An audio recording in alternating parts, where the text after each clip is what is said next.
Assalamualaikum warahmatullahi wabarakatuh. Selamat pagi Baraya Kabar Priangan. Jumpa lagi bersama saya Sulistiana Dewi di sini dalam program Lintas Berita Harian Umum Kabar Priangan yang menyajikan berita yang menarik dan tentunya akurat di wilayah Priangan Timur.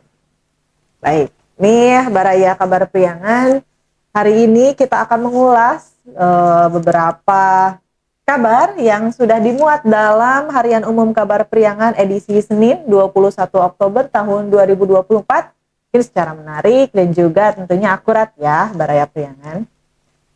Sekarang tuh hari Senin 21, tepatnya satu hari setelah pelantikan Presiden yang kemarin dilaksanakan pada tanggal 20 Oktober tahun 2024. Masih dalam euforia itu, di sini Kabar Priangan memberitakan beberapa hal yang terkait dengan pelantikan Presiden. Yang pertama ini antusias warga yang nobar pelantikan Prabowo digelar di beberapa wilayah dan digelar juga pada saat proses prima jasa syukuran ini. Jadi ada perusahaan PT Prima Jasa Perdana Raya Utama ini melalui Prima Jasa Peduli menyiapkan banyak sekali beasiswa bagi putra-putri wilayah Kota Tasikmalaya ini sebagai bentuk terima kasih mungkin atas pengabdian karyawan yang telah membangun Prima Jasa dari nol. Nih, di kegiatan tersebut juga dilakukan nobar pelantikan Presiden. Seperti kita ketahui, pemilik Prima Jasa ini merupakan pimpinan Partai Gerindra Provinsi Jawa Barat. Bapak Haji Amir Mahfud ini kemarin mewujudkan kepeduliannya dan tanggung jawab sosialnya kepada masyarakat Kota Tasikmalaya. Sekaligus sebagai rasa syukurnya karena Ketua Umum Partai Gerindra yang sudah dilantik sebagai Presiden pada hari kemarin. Dan dari sisi lainnya juga di sini kita menampilkan ada tulisan dari Muhammad Wafa Ridwanullah ini sebagai Ketua Paguyuban Duta Baca Jawa Barat yang mengulas pidato kenegaraan pertama Presiden RI ke-8 kita, Bapak Prabowo Subianto. Tak lupa di sini juga kita mengulas cerita dari sisi lain yaitu yang menceritakan Titik Soeharto ini apakah mungkin menjadi penerus Iriana Jokowi? Kita tunggu ke depannya mungkin tuh. Kita lanjut mungkin ya ke kabar dari Garut Sumedang. Ini masih diwarnai oleh pelaksanaan pemilihan kepala daerah serentak. Di Sumedang ini KPU mensosialisasikan pilkada ini dengan menggelar wayang golek, kesenian tradisional masyarakat Jawa Barat. Namun di samping itu KPU Garut juga sama-sama menggelar sosialisasi namun dengan bentuk yang berbeda, yaitu dengan menggelar Festival Demokrasi yang dilaksanakan di alun-alun Garut dengan harapan ini bisa menjangkau lebih banyak masyarakat. Untuk di sini sendiri hasil dari survei indikator politik Indonesia ini merilis elektabilitas pasangan calon pemilihan Bupati Sumedang nih, yang menyatakan bahwa Doni Fajar ini unggul dengan sekitar 72,3% untuk dari Sumedang. Sedangkan dari Garut ini dua pasangan calon ini sama-sama terjun ke wilayah Garut nih. Helmi Budiman ini dengan pernyataannya siap membangun kawasan Garut Utara ini menjadi kawasan industri. Namun di sisi lain ada Putri Karlina ini yang langsung terjun ke jalan yang rusak ini dan berjanji akan memperbaiki jalan Mekarwangi Cisangkal nih, yang sudah rusak parah. Ini kita beralih ke Kabupaten Tasik, juga masih dalam suasana pilkada serentak ini. Ketua KPU Kabupaten Tasik ini mengabarkan bahwa pelaksanaan debat pasangan calon Bupati dan Wakil Bupati Kabupaten Tasikmalaya yang akan dilaksanakan sebanyak 2 kali. Yang pertama itu pada tanggal 29 Oktober dan yang kedua itu pada tanggal 16 November. Diharapkan debat ini akan berjalan dengan lancar dan akan mengemukakan visi misi dari pasangan calon ini secara jelas dan tentunya menjadi informasi lebih lah bagi para pemilih di wilayah Kabupaten Tasikmalaya. Selain itu, nih di Kabupaten Tasik juga dilaksanakan apel besar yang melibatkan anggota Linmas. Seperti kita ketahui, anggota Linmas yang terlibat dalam pengamanan pilkada, yaitu khususnya di TPS. Sebanyak 6.500 Linmas dari total 8.024 personil Linmas Kabupaten ini mengikuti apel yang dilaksanakan oleh Polres Tasikmalaya. Selain itu, ini masih di Kabupaten Tasik, ini PJS Bupati Kabupaten Tasik ini mendorong untuk membangun exit tol di wilayah Kabupaten Tasik.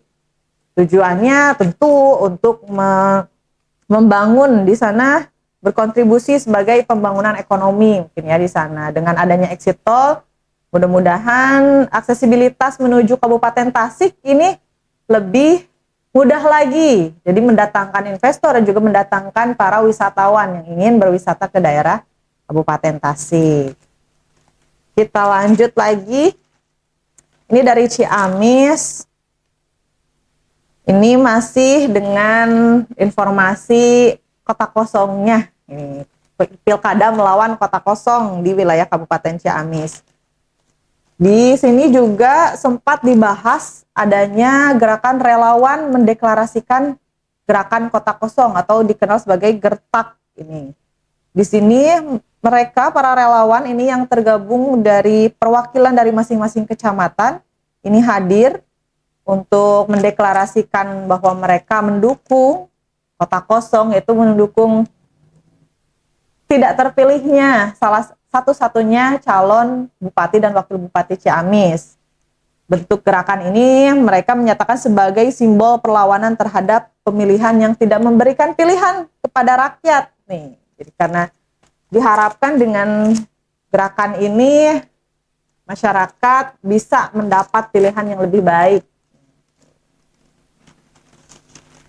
Itu di Ciamis. Masih ada lagi terkait ini masih dengan cuaca nih. Sekarang kita memasuki musim hujan. Ini sempat beberapa kali pohon tumbang ini terjadi di Astana Gede nih, di Kawali. Jadi hati-hati bagi Baraya Priangan yang melintas di wilayah Kawali ini untuk selalu berhati-hati apalagi di musim hujan. Kita beralih lagi. Masih berita dari Banjar dan Pangandaran.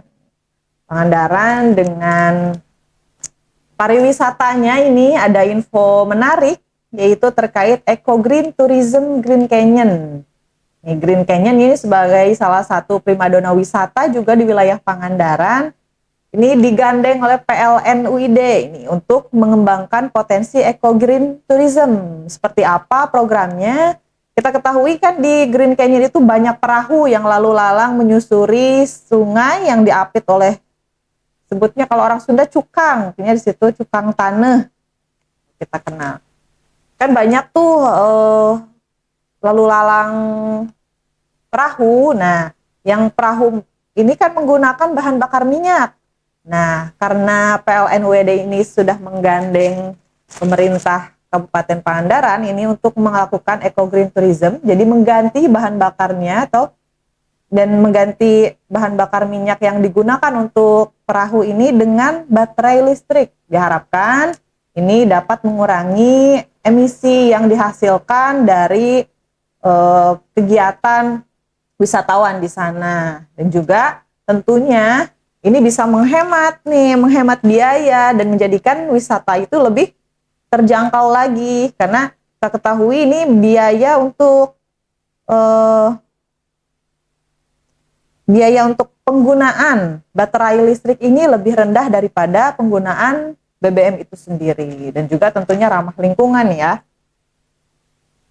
Nah, kita beralih lagi, ini masih dari pertanian. Ini ada kabar baik bagi para petani di wilayah Pangandaran karena ada kenaikan harga kelapa nih. Kita ketahui daerah pesisiran ini menghasilkan buah kelapa atau menghasilkan produk pertanian Itu kelapa yang tadinya kisaran harga 2.600 sekarang bisa tembus sampai harga 3.200 itu di pengepul.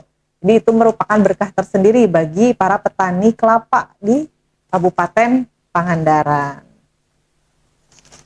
Kita beranjak lagi ini dari pendidikan, masih juga dalam suasana euforia pelantikan presiden. Ini Persatuan Guru Republik Indonesia menyarankan program pembangunan sekolah Prabowo Gibran ini mesti ada pemetaan. Pemetaan seperti apa? Jadi PGRI ini mengharapkan bahwa pemerintah tidak hanya fokus untuk membangun sekolah-sekolah negeri, tapi juga sekolah-sekolah swasta yang tersebar di seluruh wilayah Indonesia. Kemarin dalam pidatonya, Presiden ke-8 RI ini sempat menyatakan masih banyak sekolah-sekolah yang tidak terurus. Nah, mudah-mudahan dengan adanya ini pelantikan Presiden ini merupakan momentum untuk bangkitnya dunia pendidikan di Indonesia ini. Nah, ini terakhir dari Kota Tasik, ini masih dalam rangkaian hari ulang tahun Kota Tasik yang ke-23. Pada hari Sabtu kemarin, Balai Kota ini menyelenggarakan kegiatan Festival Liwet. Nih, liwet sendiri kan kita kenal makanan khas orang Sunda nih. Di sana disediakan 1.000 nasi liwet yang sudah siap dibagikan kepada masyarakat Kota Tasikmalaya. Situ semua 1.000 porsi itu ludes hanya dalam waktu 30 menit. Begitu antusiasnya masyarakat masih dalam rangkaian hari ulang tahun Kota Tasik yang ke-23. Di kabar Priangan edisi Senin 21 Oktober juga ini banyak sekali ucapan selamat dan juga ucapan terima kasih kepada Presiden Joko Widodo dan Ma'ruf Amin yang sudah menyelesaikan tugasnya, dan juga ucapan selamat kepada Bapak Prabowo Subianto dan juga Gibran Rakabuming Raka. Kabar Priangan juga mengucapkan selamat atas dilantiknya Presiden RI kita yang ke-8. Semoga dengan pelantikan ini bisa menjalankan tugasnya dengan baik sesuai dengan amanat undang-undang. Sekian Baraya Kabar Priangan yang bisa saya sampaikan. Untuk informasi lebih lengkapnya bisa langsung saja dapatkan edisi Harian Umum Kabar Priangan edisi cetak edisi Senin 21 Oktober 2024. Saya Sulistiana Dewi pamit. Kita bertemu lagi dalam acara selanjutnya. Wabillahi taufiq wal hidayah. Wassalamualaikum warahmatullahi wabarakatuh.